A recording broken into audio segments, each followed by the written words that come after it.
বেয়াদব অসভ্য লম্পট কোথাকার। রাস্তায় মেয়ে দেখলে কি মাথা ঠিক থাকে না নাকি? নিজের চেহারা আয়নায় কখনো দেখছিস? তোর মতো ছেলে আমার দিকে চোখ মারিস, আমাকে কি এত সস্তা মনে হয়? অরেন থাম, শুভ কাজে যাচ্ছি, ঝামেলা বাড়াস না।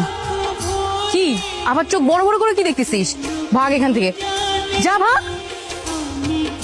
এইসব আজে বাজে ছেলেদের কাছ থেকে প্রপোজ পেতে পেতে আমি অতিষ্ঠ।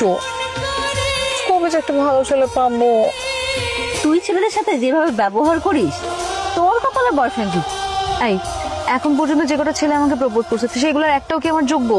পছন্দ না হলে করবোটা কি? শোন, বিয়ে বাড়িতে যাচ্ছিস, মাথার থেকে বয়ফ্রেন্ডের চিন্তা একদম বের করে ফেল।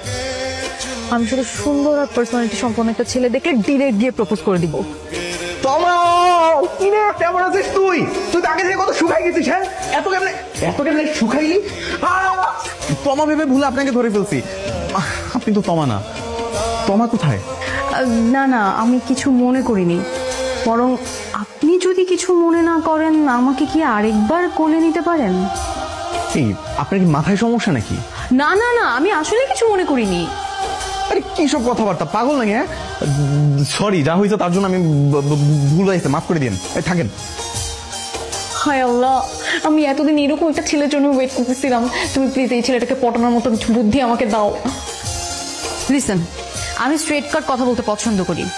কাউকে যদি পছন্দ হয় সেটাও গিয়ে ডিরেক্টলি বলি, আর যদি পছন্দ না হয় সেটাও গিয়ে ডিরেক্টলি বলে দিই। তো আমি কি করব? আপনি একটু আগে যখন আমাকে কোলে তুলে ঘোরালেন, আমি তখনই আপনার প্রেমে পড়ে গিয়েছি।